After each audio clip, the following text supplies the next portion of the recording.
Hello students, good morning. इस video में मैं आप लोगों को आइसोलेशन का जो दूसरा पार्ट है, इंटर स्पेसिफिक या अंतःजातीय संकरण का निरोधन करने वाली क्रियाविधि या mechanism that reduces full success of inter specific process के बारे में मैं आप लोगों को बताऊंगी। ठीक है। नाउ ये मैंने आप लोगों को बताया था कि ये 4 तरह का होता है। पहला कौन सा है? Gametic mortality. गैमेटिक मॉर्टेलिटी का क्या मतलब है कि ये जो मॉर्टेलिटी है, अंतःनिषेचन या इनफर्टिलाइजेशन करने वाली जो जातियाँ होती हैं, इनफर्टिलाइजेशन होने पर जो शुक्राणुओं का त्याग फीमेल की वेजाइना में कर दिया जाता है और डिफरेंट टाइप के बीच संगम होने के कारण जो शुक्राणु हैं वो एंटीजेनिक रिएक्शंस के कारण मृत्यु हो जाते हैं। मीन्स कहने का क्या मतलब होता है, जब डिफरेंट स्पीशीज़ के जो एनिमल्स हैं उनके बीच में जब मैटिंग होती है और मैटिंग के समय पर स्पर्म जो हैं वो फीमेल की वेजाइना में डाले जाते हैं, तो क्योंकि वो डिफरेंट स्पीशीज़ हैं तो उनके बीच में जो शुक्राणु जो हैं उनमें एंटीजेनिक रिएक्शंस के होती है और जिसकी वजह से उनकी डेथ हो जाती है। मीन्स उनके बीच में फर्टिलाइजेशन नहीं हो पाता है।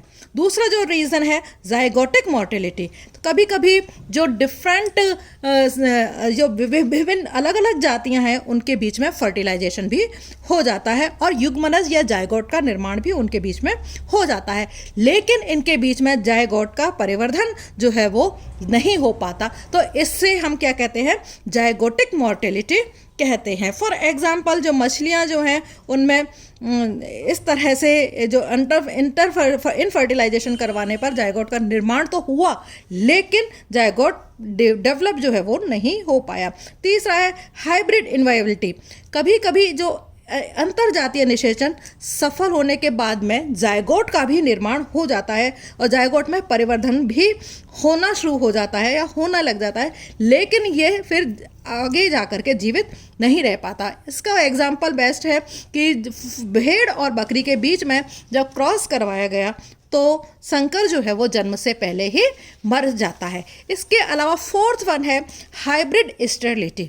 हाइब्रिड स्टेरिलिटी का क्या मतलब है कि इसमें मैटिंग भी हो जाती है, जायगोट भी हो जाता है, बन जाता है, जायगोट में डेवलपमेंट भी हो जाता है एंड उसके बाद में डेवलपमेंट होने के बाद में ये जीवित भी रह जाते हैं।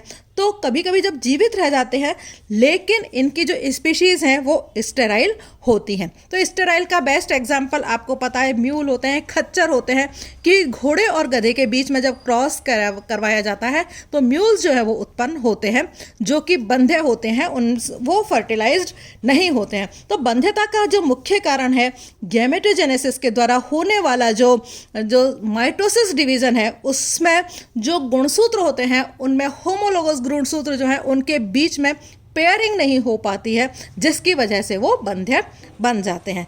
तो जो बंध्यता है फिर 2 तरीके की हो सकती है इनके बीच में। एक तो जेनेटिक स्टेरिलिटी, जीनी बंध्यता, मीन्स जीनी संरचना के कारण उत्पन्न होने वाली जो बंध्यता होती है उसको हम जीनी या जेनेटिक स्टेरिलिटी कहते हैं। और क्रोमोसोमल स्टेरिलिटी या गुणसूत्रीय बंध्यता, गुणसूत्रीय विभिन्नताओं के कारण उत्पन्न होने वाली जो बंध्यता है उसको हम गुणसूत्रीय विविधता जो है उसको हम कहते हैं। Now origin of reproductive isolation, और किस तरह से इस ऑरिजिन ऑफ रिप्रोडक्टिव आइसोलेशन को हम 2 विचारधाराओं के द्वारा समझ सकते हैं। एक तो है मुलर्स व्यू और दूसरा है डॉबेन्स्की व्यू।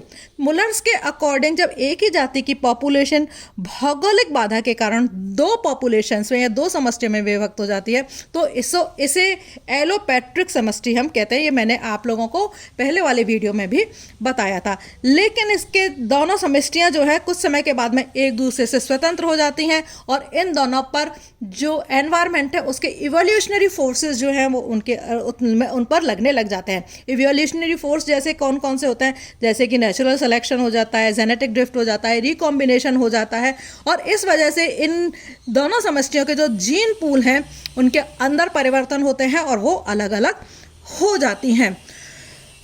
तो इस वजह से इन दोनों में ही जेनेटिक डाइवर्जेंस जो है या जेनेटिक विविधता जो है एक ही स्पीशीज के अलग होने के बाद में दोनों ही जातियों में जेनेटिक डाइवर्जेंस जो है वो उत्पन्न हो जाता है, और इस जेनेटिक डाइवर्जेंस की वजह से यदि इन पॉपुलेशंस को वापस मिलने का अवसर भी मिले तो ये मैटिंग नहीं कर पाते हैं, इनके बीच में संकर संभव नहीं हो पाता है, क्योंकि इनमें रिप्रोडक्टिव आइसोलेशन का विकास इनके अंदर हो जाता है।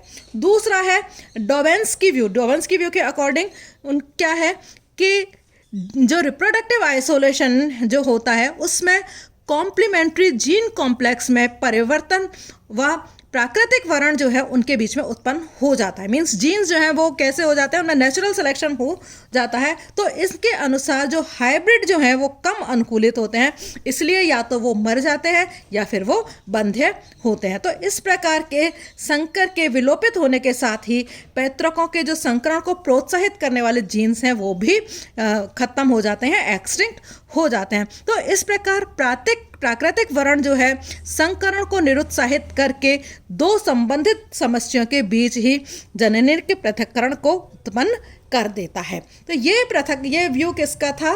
डॉबेंस्की का व्यू था। Now the role of isolation in evolution. Isolation का इवोल्यूशन में क्या सिग्निफिकेंस है, क्या रोल है?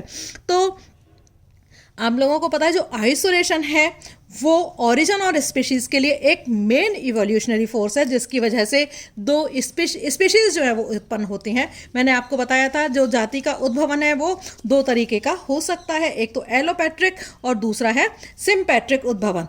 एलोपैट्रिक में मैंने आप लोगों को बताया था कि जो एक सेम पॉपुलेशन होती है वो फिर अलग अलग क्षेत्रों में निवास करने लग जाती है, इसको हम क्या कहते हैं? एलोपैट्रिक पॉपुलेशन कहा जाता है। तो इससे दूर दूर रहने के, काफ़ी समय तक दूर रहने के बाद में इनके अंदर जेनेटिक डाइवर्सिटी का विकास हो जाता है, और वो ये क्योंकि नई जातियों में परिवर्तित हो जाती हैं। दूसरा है सिम्पैट्रिक, जब एक ही जाति की दो पॉपुलेशंस के बीच में डायरेक्ट जो रिप्रोडक्शन आइसोलेशन का विकास हो जाता है, तो इसके द्वारा बनने वाली जातियों को सिम्पैट्रिक कहते हैं। तो इस जाति उद्भवन को सिम्पैट्रिक जाति उद्भवन कहा जाता है। यदि यह जातियां भिन्न भिन्न आवासीय क्षेत्रों में चली जाएंगी, यदि यही सेम जातियां हैं, तो इनको फिर एलोपैट्रिक स्पीशीज भी कहा जा सकता है। तो आज का ये चैप्टर अपना यहीं पर ही खत्म होता है। तो ये क्वेश्चंस हैं जो आप लोगों को इसमें से करने हैं, आप लोगों को देखने हैं, ये आप लोग देख लीजिएगा, ठीक है।